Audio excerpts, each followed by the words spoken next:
I need you to stay with me for the next hour, because what I'm about to tell you is the hardest video I've ever made, and quite possibly the most important one you'll ever watch.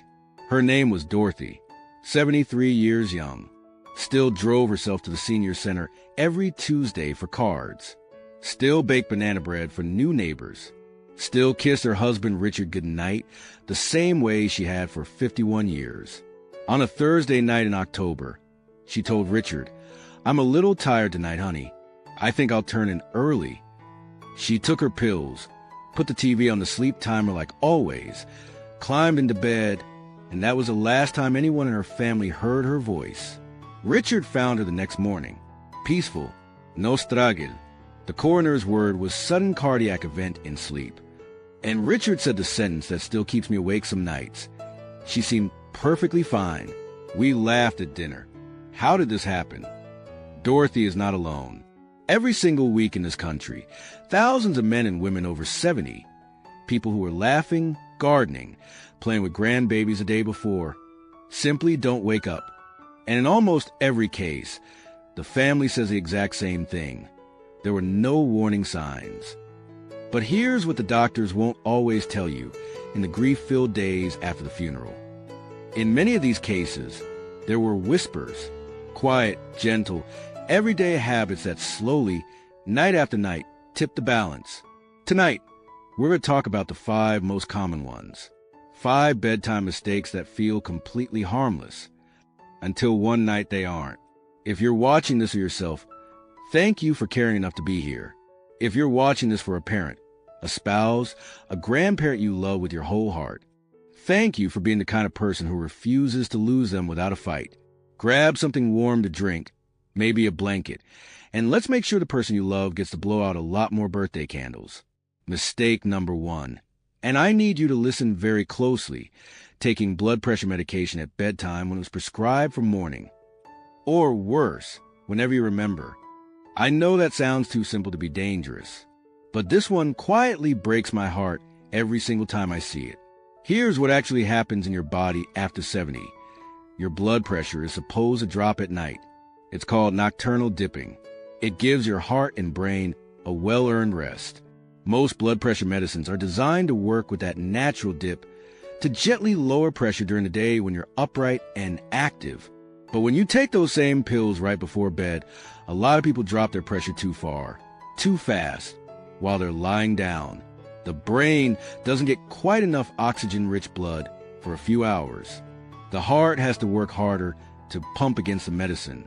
And in a heart that's already a little tired from 70-plus years of faithful beating, that can be the night the rhythm finally gives out. Let me tell you about Walter, 76, retired mailman, proud as can be. He was taking his lisinopril every night with dinner because it was easier to remember with food. His pressure at night was dropping to 90/50. He felt fine until the night he didn't wake up. After he was gone, his daughter found a prescription bottle. The instructions printed right on the label said, "Take once daily in the morning." One conversation with the pharmacist, moving that pill to breakfast, could have changed everything. Please, if you or someone you love takes any blood pressure medicine, check the bottle tonight. If it doesn't specifically say at bedtime, move it to the morning tomorrow. Call the doctor if you're not sure.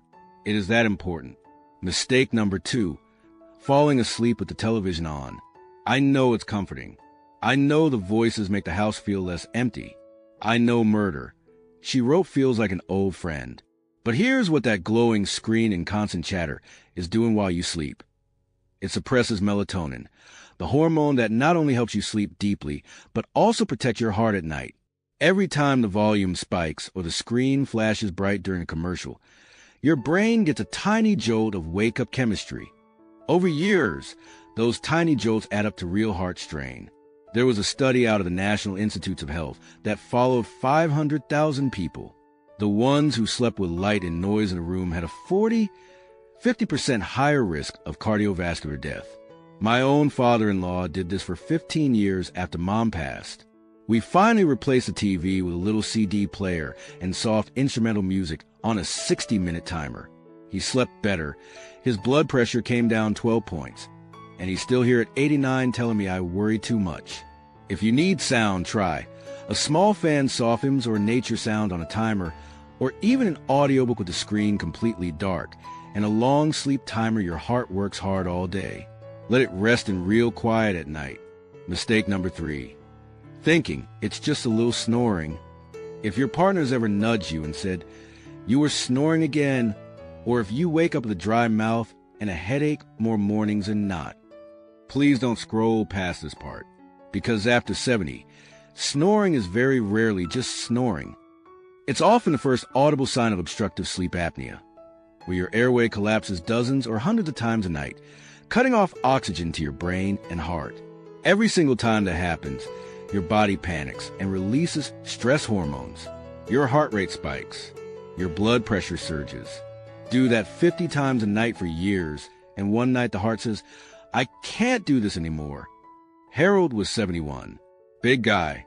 Loved to laugh. Snore like a freight train. His wife begged him for 20 years to get checked.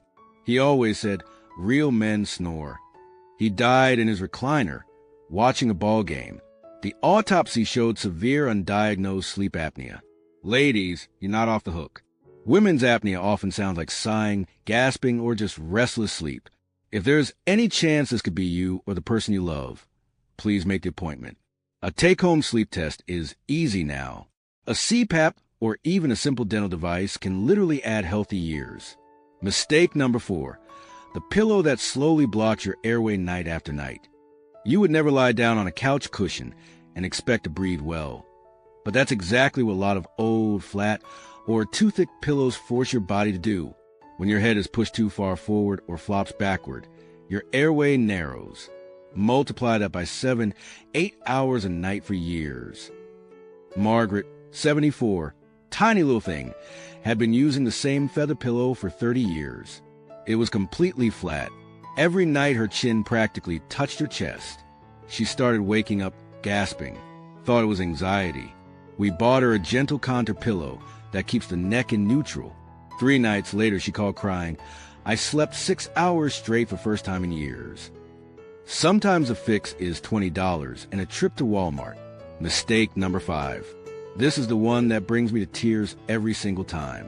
Going to bed angry, worried, or grieving without giving your heart a chance to settle. After 70, many of us carry quiet sorrow we never talk about. A spouse who's gone. A child who doesn't call as often. Regrets we're afraid to say out loud. And we think, "I'll just go to sleep and feel better tomorrow." But when you fall asleep with a heavy heart, your body stays in low-grade fight or flight all night long. Cortisol and adrenaline stay elevated. Blood vessels stay constricted. And the heart, that's been asked to carry so much for so long, is asked to carry it alone in the dark. I want you to meet Evelyn again. She's 78. Lost her husband 2 years ago. Every night she cried herself to sleep clutching his pillow. Her doctor kept increasing her blood pressure medicine. Nothing helped. One night her granddaughter slept over and said, "Grandma, tell me one happy story about Grandpa before bed." They laughed until they cried happy tears. Evelyn slept through the night for the first time in 700 nights. She still talks to him every evening now, but she ends with gratitude instead of goodbye. If your heart is heavy tonight, please don't carry it to bed alone. Write it down. Call someone. Pray out loud. Cry if you need to. Your heart deserves to rest in peace while you sleep. Final thoughts and a promise. Dorothy's husband Richard is 78 now. He watched this video last year with tears streaming down his face. He changed every single one of these 5 things in their bedroom. And every night before he turns off the light, he kisses her picture and whispers, "I'm doing this for us." He's still here, still baking her banana bread recipe, still setting an extra place at the table some nights, just because you have that same power tonight.